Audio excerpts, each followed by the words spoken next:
Sagopod Podcast Productions.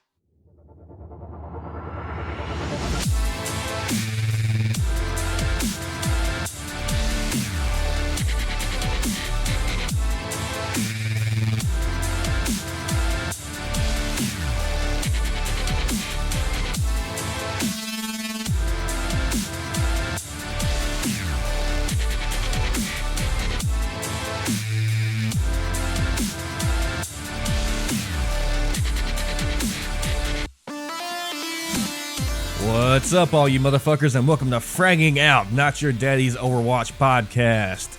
I'm Kinder. And I'm Kibby. And we have decided to start a whole new Overwatch podcast because we've been listening to a lot of podcasts here lately, and none of them seem to be really anything more than strategy or meta or this bullshit. How do I increase my SR? Win. Who really gives a fuck about that? Nobody gives a fuck. I suck, you suck, we suck, and we know it. We're here to have fun, motherfucker. And that's what this show is going to be all about. Shout out to Afixa for our intro music. We're using it with permission. You can find him on soundcloud.com/Efixa, EPHIXA. All right, so let me get into what we want to do with this show. First and foremost, we want to have fun, obviously. And we don't give a shit about being politically correct. We're going to be vulgar. This is going to be a not safe for work podcast, obviously. And don't let your moms listen to this podcast. Right. Or your little brothers. Well, yeah, maybe.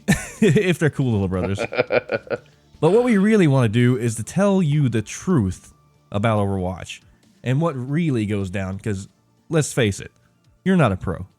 I'm not a pro. Kibby, are you a pro?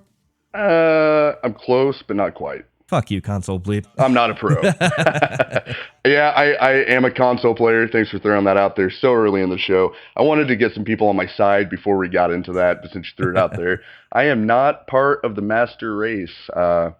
Xbox One, actually, is my console of choice, and I quite enjoy it. Definitely would like to hop on some PC play, though, and get in on that action. And don't you guys worry, we'll get his ass on the dark side very soon. We're going to start off with some intros. First of all, my name's Kinder.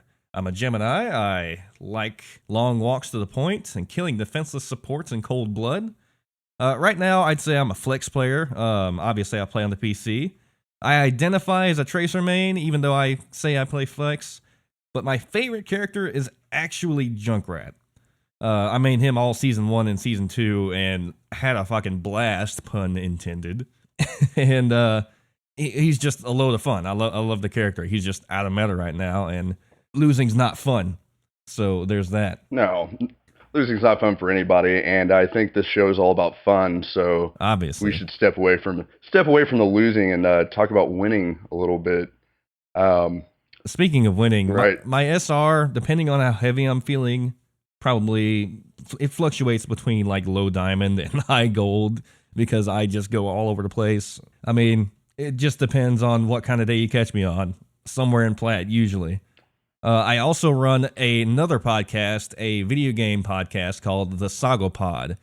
We've been around for about 3 years now. Kibby, you want to tell us about yourself? Yeah, I'm fairly new to the Overwatch community still. I didn't start playing until this past March. I'd given the game a couple tries and just couldn't get into it, and finally sat down for about a week, and I loved it. And from the very start, I was a diva main, always have been a diva main, probably always will be a diva main.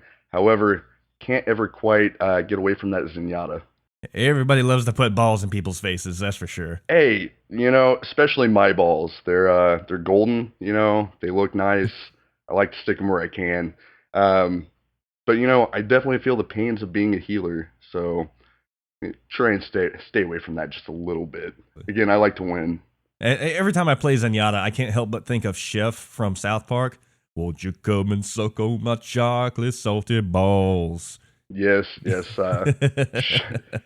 I believe everyone knows Chef, and if you aren't familiar with that song, then you may be too young for this podcast, so get the fuck out. All right, so let's get into this. Our first topic for today, let's get fisted. Who doesn't love a good fisting? On the Doomfist release, Doomfist released proper on quick play, what, like 3 days ago, you'd say? Yeah, roughly. It was this past Thursday, so about 3 days ago. Right. I got to play him a little bit on the PTR. He's a hell of a lot of fun. He was a lot more fun before his initial nerf, where he could just fucking rocket punch all the way across the level. It was god tier amounts of fun. And his fucking Shoryuken, you could uppercut into the air and then like use your second ability to get up even higher. So you had more mobility, I think, than even Genji has. It was fucking ridiculous. He was insane. They nerfed that real quick, but he's still a lot of fun.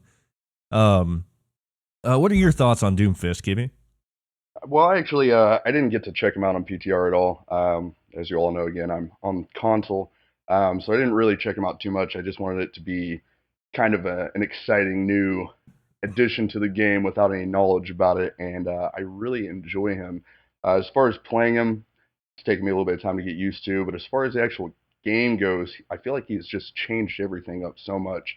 You know, you got to watch out for that meteor attack that he has. He comes in out of absolutely nowhere, and that fist, man, I can't ever say I've been fisted that hard in my life. I wish I could say the same. Whoa! Oh, I'm just kidding, man. there it is. Poor Ari. There it is. My gay lover on the Saga Pod, Frank. If you ever listen to it, you'll catch the sexual tension. It's intense. It is. You can cut it with a knife.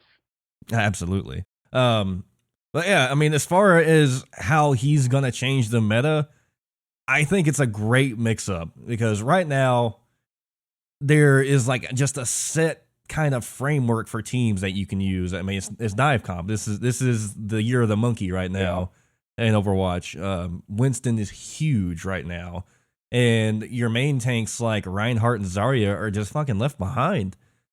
And I still see a little bit of Zarya play in game. Winston, especially with the addition of Doomfist, has become a little less on the dive comp side. I just started using Winston a lot within the past couple weeks, and it's a lot tougher to use him and get by with Doomfist out there in the field. oh yeah, as a Winston, Doomfist is fucking scary, and I welcome the change, honestly. I've seen way too much Monkey. As much as I love to play Monkey, he is one of my better players. As much as I love to use him and love to see him on teams, I absolutely hate fighting against him, especially on defense. And Doomfist really kind of mitigates a lot of that. The thing about Doomfist, though, I think you said this yesterday. Doomfist is kind of like a DPS Winston, actually. Now that we mentioned it. Yeah. His attack style. I mean, he's got that jump, so he can pop right into battle or pop right out of battle. He's very on the heavy side, obviously. So he reminds me a lot of Winston, which I think is probably kind of what they're going for, is a good attack against Winston, because he doesn't really have too many players out there that can take him down as quickly. Right, and he's all about that get in, do your job, get out kind of play style mentality. Similar to kind of how you play Tracer a little bit, but you can kind of hang out in the back line with Tracer. You don't want to be hanging out in the back line with Doomfist. You're going to get focused hard, and you're really loud. Oh, You're not stealthy at all. You can't hide out like a Reaper can, and you can't like zip right out of there right after you do your shit like you can with Tracer. So Doomfist is kind of in that unique niche area. Well, and really the only way you're going to get by with him and keep yourself alive is by using those special attacks, that boosts his shield. And if you're hanging out in the back, you're not going to get that boost. Absolutely. And I find it really interesting that Sombra and Orisa were released before Doomfist because both of them are hard counters to Doomfist. You got Sombra, who can shut him down instantly with a hack, and if you don't have abilities as Doomfist, you're as good as dead. You don't even have a decent primary fire weapon. You're just done. Yeah. Well, and it goes back to that, if you can't use your special attacks, you can't get that shield. So, Sombra is definitely an instant defender against Doomfist. Absolutely. I mean, once she hacks you, that shield that you've gained from using all your abilities is gone as well. So, you're just fucked if Sombra catches you. And Orisa, which in the lore was built to be kind of a counter, literally in the lore built to be a counter to Doomfist. Yeah. Her whatever the fuck that ability is called, where you stick your fist up and it's like you can't be like charged or anything. I forget what the hell Oh, it's her called. yeah, it's a boost, attack and defense boost. Whatever the fuck it Uh, is. whatever the fuck that is. Who cares anyway? Yeah, but that stops, Doomfist's abilities that knock you in the air and his punch that knocks you against the wall and all that. So that puts a stop to that and raises her defense. Her little mini graviton thing can, pull him out of the air where he's most comfortable, stop him in middle of his charge and all that. So I mean, Orisa is actually a pretty good Doomfist counter as well. So I find it really interesting that they had the foresight to release them first, so Doomfist just wasn't this absolute freaking powerhouse. And I think that's a lot of what went into those designs, actually, was them thinking forward, like, this is what we want Doomfist to be able to do, but before we do that, we need these in the game to counter him. And I think they designed the characters around that. I thought that was pretty freaking cool. Yeah, well, and I feel like the difference in the learning curve between Doomfist and Orisa specifically, uh, Doomfist I feel like has a little more of a learning curve, but as far as putting out Summer and Orisa first, kind of gave a little more of an advantage against those who are good with Doomfist naturally out of the gate. If you had Doomfist in the field already tearing it up and you tried to hop in as Orisa for the first time, how do you counter that? So definitely want to give a tip of the hat to the developers there. I feel like that was definitely a good idea on their part. Yeah, I mean, as much shit as we give them for all they do a pretty decent job considering all that they have to take into account with this game. Yeah, absolutely. And I mean, I think the number one thing in the community that I hear is people bitching about how long it takes to get a new character out. But really, I'm pretty satisfied with the 3 month mark that they've been hitting. You get any further in than that, you get a character every month. Yeah, I mean, I think it's already ridiculous. I've never been a part of a game that had character releases like this, or even this many updates throughout its life this fast. Yeah, well, and all of the content that comes with the game is free, which where do you see that in the gaming industry anymore? You have to pay $10 just for a character costume in most games anymore. So yeah, I'm definitely I've always been a Blizzard fan, and I'll definitely stick behind them on that account. It's all right. They make up for it with their MOBAs. Fan of the MOBAs. I never got into the MOBAs. Fucking shit. What is Blizzard's MOBA called? I played it and got the Diva thing, but I literally never touched it again. Oh, it's Legends of the Storm. Legends of the Hidden Temple. Heroes of the Storm. That's it. Yeah, Heroes of the Storm. That's what it is. I knew it was HOTS. I couldn't remember what the fuck the damn name was. Seen a little bit about that, but I've never really gotten into it. Like I said, MOBAs weren't ever really my thing. It's actually kind of fun. I mean, like, in the weird way that sitting at your computer quietly staring at a screen and not actually doing much is fun. It's fun. So pretty much every weekend for me. All right. Yeah. Yeah, I mean, as far as Doomfist goes, I think it's going to shake a lot of shit up. Where he's going to be in the meta, I have no fucking clue. I think it's going to be like kind of a Genji niche. I think you're going to have a lot of pro players, kind of like the pro Genjis out there, like Seagull, that are going to be insane with them and do a lot of damage, have a lot of really awesome plays with them, and just do shit that you didn't think you could do with the character. And then you're going to have all the fucking diamond and below players that think they're pro Doomfists that just fucking suck balls at it, and you're gonna like kind of hate your life a little bit every time you see one. I think that's where Doomfist is gonna situate himself in the meta. Yeah, well, give it a good week or two, and we'll see where he settles out. I'm pretty excited to see, exactly where everything goes with this. The game, like I said, it's already changed immensely for me on quick play. I've mostly been playing quick play the past couple days.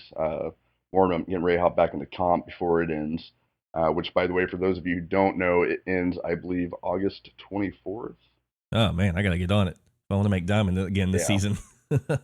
Well, I've been on a constant yo-yo cycle with comp where I've yet to break out of gold, and I'll get within 100 SR and then just drop immediately.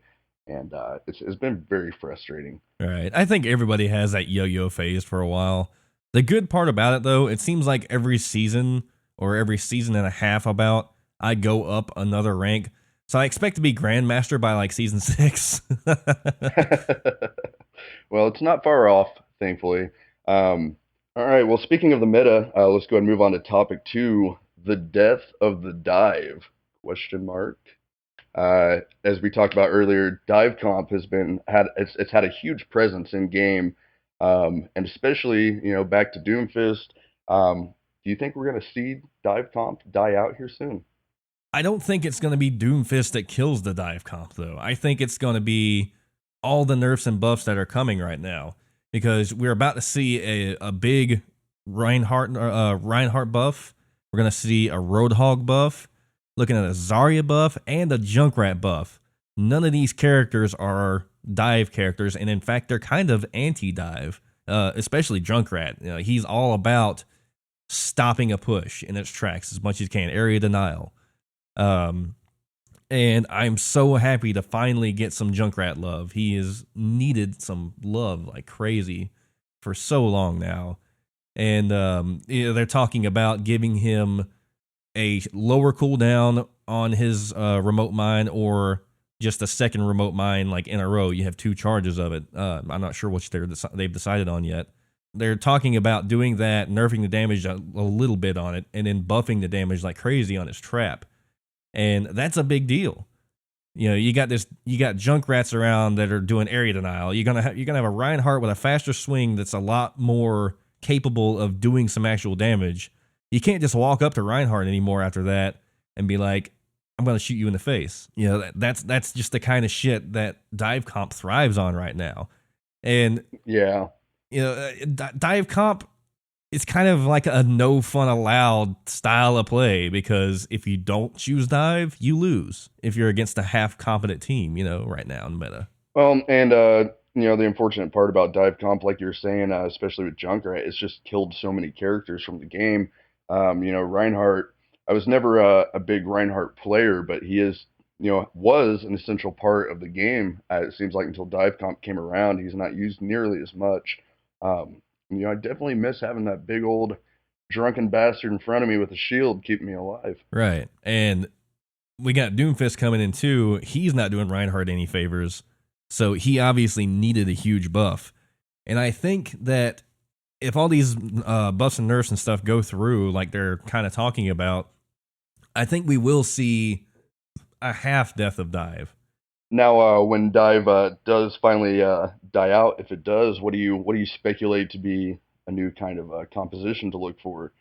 Honestly, at this point, what they're obviously going for is freedom to make your own comps and make comps that function and do things all that are all viable. Like you counter a comp with another comp, and not necessarily be like a single strategy to win the game, press Q to win kind of thing.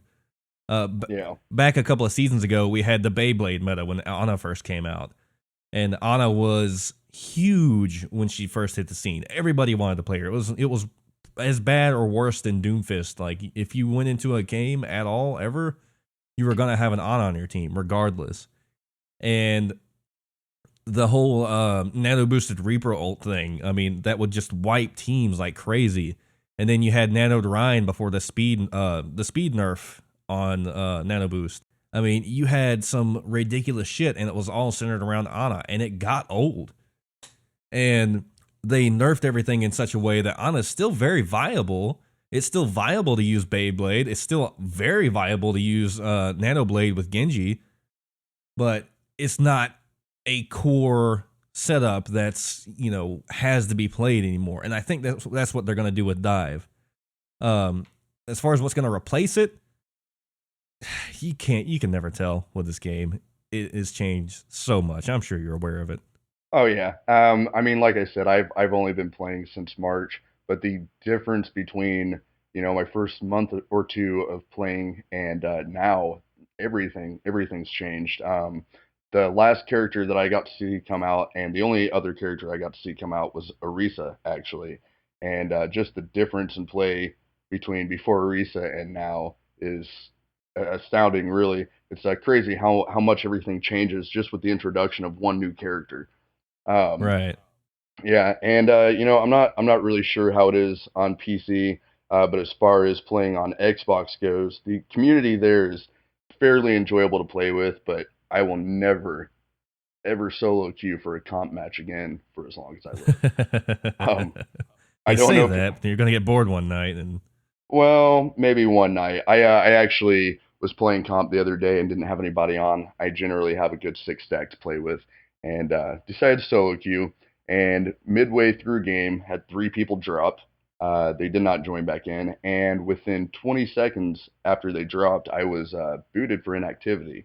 I was not inactive, but I did lose 80 SR. So I think that was the end of my solo queue career. Obviously, I wasn't very happy with that. hang on a second. Let me play you the world's smallest violin. Oh, thank you so much. Everybody has those kind of stories. It's unfortunate, but it happens. Solo queuing in Overwatch is kind of like cuckolding. It makes you feel really fucking awful when it happens, but later on, you forget that pain and you want to do it again. Never ever heard a better description of solo queue. So I think you hit the nail on the head yes. Nothing quite like having your wife fucked by a big-fisted black man. there. Fisting. Good. And on that note, we are going to go to break. When we come back, we got another topic for you: the Summer Games and Lucio Ball. We'll see you in a minute.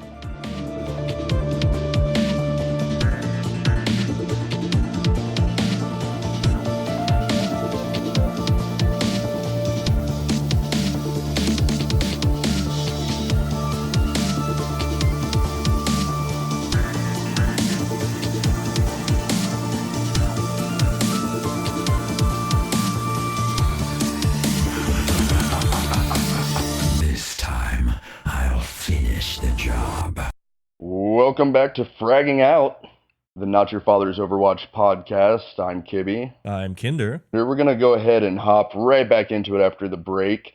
As I said earlier, I'm fairly new to the game, so I was not here last year for the Summer Games, but I do hear tell that it might be coming back, along with the much-loved Lucio Ball, which I also am very unfamiliar with. So, Kinder, I was hoping you might be able to give me a little rundown of the Summer Games and Lucio Ball. All right, so Lucio Ball itself, for the uninitiated, the best way I can think of to describe it is Rocket League with black people. I mean, that's so it's soccer. Yeah, it's basically just soccer. There's a giant ball in the middle, and you use a bunch of Lucios to boop the ball into a goal. You can't kill each other. Your primary fire does work, but you can't use it to kill anybody. I think you can still boot players, and you block with your face and everything. And you essentially just play Rocket League with Lucios. I mean, it's a whole lot of fun. It was probably my favorite event, minus maybe the Omnic Crisis one, or whatever the hell it was called. I believe that was the Uprising event, which I adored. Right. I was in love with that event. King's Row is one of my favorite maps, actually. So getting to play that consistently, was very excited about it. But if it's anything like the past events, I'm definitely excited about it. Oh, yeah. I mean, it is a ton of fun. I had a whole lot of fun with it. It was way better than Capture the Flag ever fucking was. Now, I have noticed that on Xbox, again, there are some achievements on there now that kind of point towards the fact that this may be coming out soon. But I don't believe they've released a date or anything. Is there any other evidence pointing towards this? Not really. I think somebody somewhere dug into some logs or something and found something. I forget where the original rumor came from. It was one of those things, just like, he said, she said kind of deal. But so far, I think the most concrete evidence is the achievements. I believe it started on August 1, the first go around. So it's, July 30th as of this recording. So I don't think the first is really going to be the date, but I do think early August is still a possibility. I think we'll hear something about it pretty soon, if it's going to happen at all. And I feel it's safe to assume that with the past release of Doomfist and all of the buffs that they're currently working on in PTR, it's probably not far off, honestly. Now I do know, with Uprising, you obviously got special skins and everything, along with all the other events that have come up. I assume the same is true of the Summer Games. What did they have last year? They had a lot of cool stuff actually. They all, or not all of them, but the majority of them had like country specific Olympian skins. So like Zarya had this red USSR style wrestling singlet that she would wear. And her gun actually had weights on it, like weightlifting weights. She actually was a pro weightlifter before the uprising of the Overwatch and the Omnic Crisis. So Don't talk to me about the I lore, you motherfucking. well, all right, we say fuck the lore, but I love the lore for Overwatch, and that's probably honestly one of the things that's kept me going on this game. I love learning about those characters, man. Yeah. I am really, really hoping this time because the last go around I missed all the Tracer skins, and she had a couple of really good ones. She actually had two skins, I believe, for Summer Games. One was like a regular sprinting costume, and the other one she wore a UK flag, Union Jack flag as like a cape, and her chrono, whatever the fuck it's called, her chest thingy.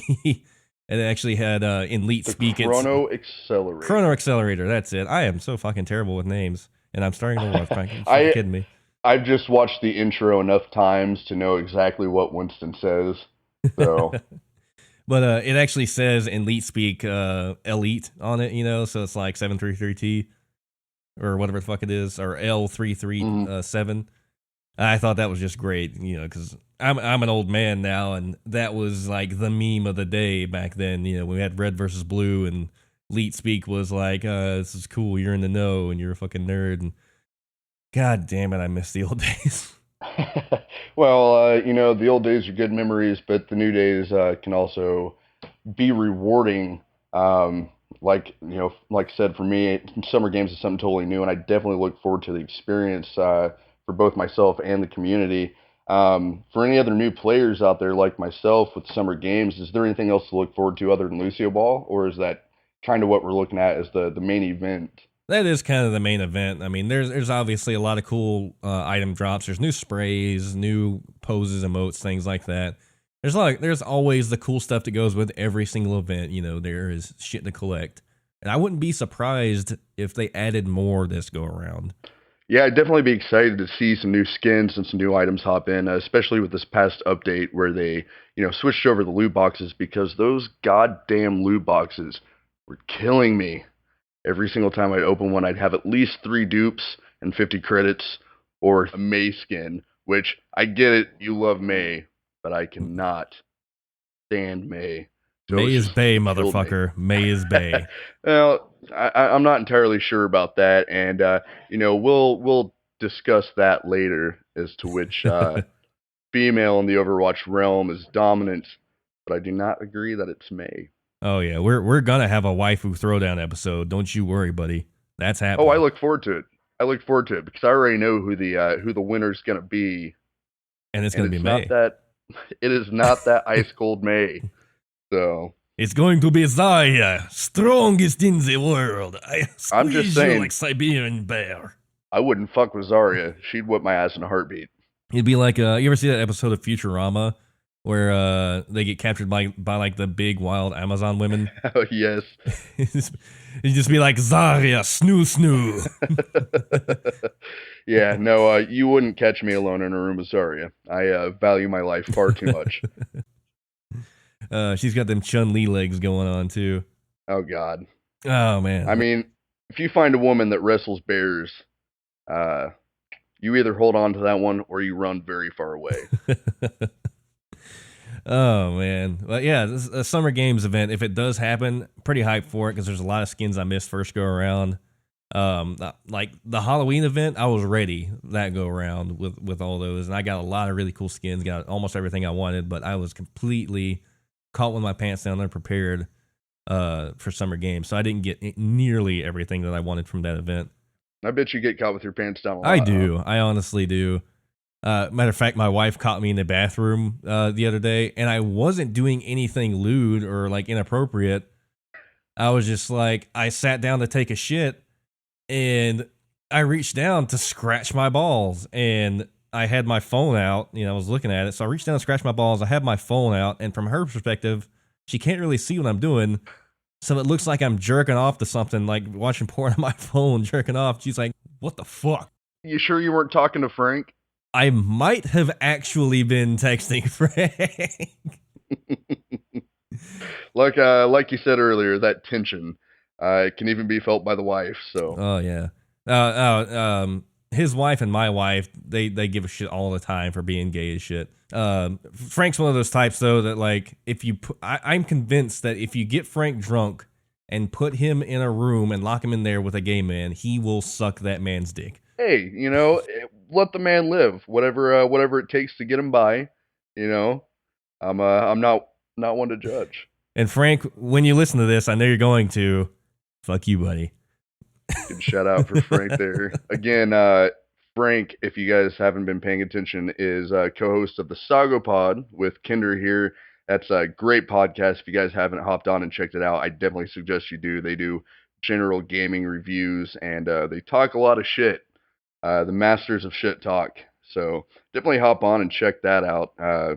Brother stream. Thanks, bud. Right there. So. And speaking of talking shit and the podcast and shit and all that noise, what we're going to actually do, let's talk about the future of fragging out while we're thinking about it.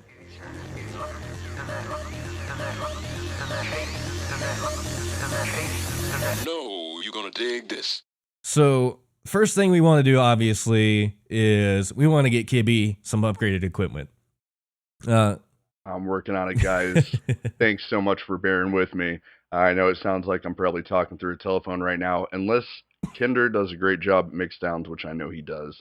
Yeah, I definitely need to upgrade my system a little bit and get a good mic. So just bear with me for a little bit here while I get some money together and make that happen. Yeah, so that's the first thing we want to do is get Kibby upgraded and up to date with podcasting. He's new to the whole podcasting thing. So don't blame him. I'm training the guy. We're good. He's an all right teacher. He's no Zenyatta, but dude knows his shit. I do, however, stick my balls in your face. Yeah, no, you're very good at putting the balls where they need to be, and I appreciate that. I truly do. Experience these nuts. As far as recording schedule, as of right now, we're looking at a bi-weekly schedule, same as the Saga Pod. The reason being, I have a very packed family life. It's already hard enough just to get bi-weekly podcasts out for the Sago Pod, and we go on frequent hiatuses. I do want to keep this podcast much more up to date, and consistent because, we've been doing the Saga Pod 3 years now. I don't give a fuck anymore. Our listeners aren't going anywhere. But we are considering starting a Patreon, depending on our response to these first couple of episodes. If it's a good response, we get a lot of listens, then we will start a Patreon, and we will set that as one of our goals. We make so much, don't know how much yet. If we start making so much per month, then we'll start doing weekly podcasts. But until then, we're going to call it bi-weekly. So for those of you who are listening currently, tell your friends. Absolutely. And make sure to go to iTunes. I hate Apple as much as the next guy. I really do. I hate iTunes. It's a terrible interface. I really, really fucking hate it. You don't got to listen to us on iTunes, but if you're going to leave a review, and I beg you to leave us a review, even if it's not 5 stars, just leave us a little review, talk about our show, give us something, give us a rating. iTunes reviews for podcasts are the single most prevalent thing for getting your show out there and getting it on the top of the charts, because all the biggest aggregators work off the iTunes playlist, and reviews on places like Pod FM and things like that, they don't necessarily count nearly as much, or like Stitcher, it doesn't really count as much. So please leave us reviews on iTunes whenever you possibly can. Look, I hate iTunes as much as the next guy, but I love myself, much like I know most of you will learn to, as it is a bit of a process. So do hop on there. Absolutely.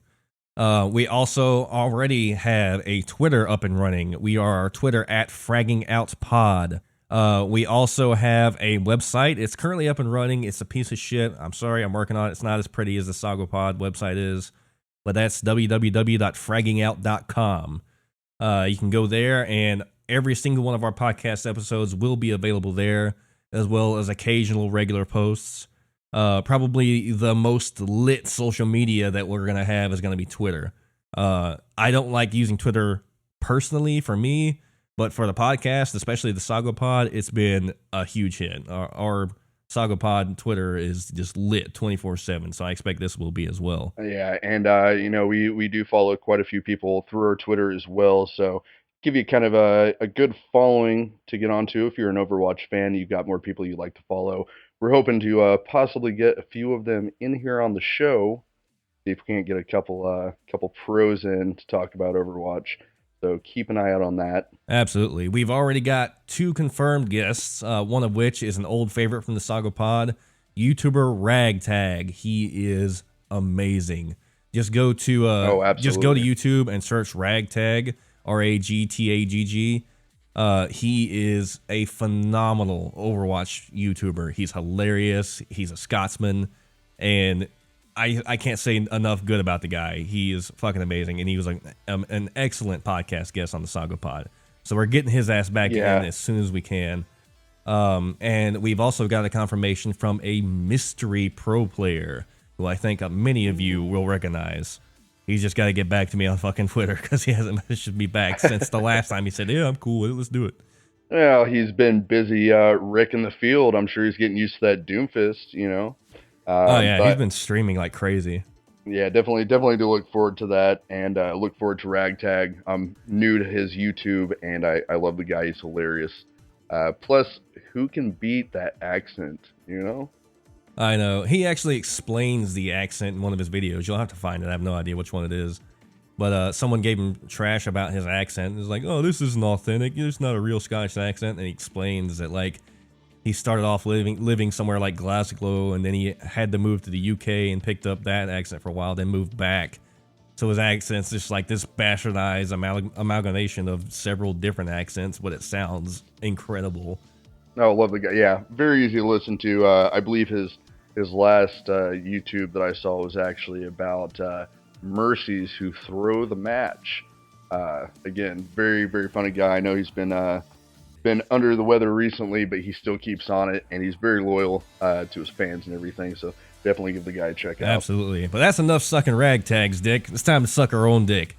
Don't forget to go to www.fraggingout.com, Twitter, again, at fraggingoutpod, a Sagopod, my other podcast. If you can't get enough of my sultry voice, go to www.sagopod.com, and Twitter at the Sagopod.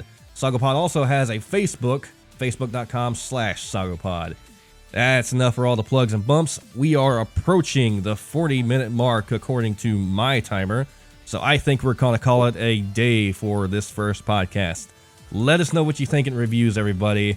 Signing out. This is Kibby. And I'm Kinder. We'll catch your bitch asses on the next podcast, motherfuckers. Fraggers out.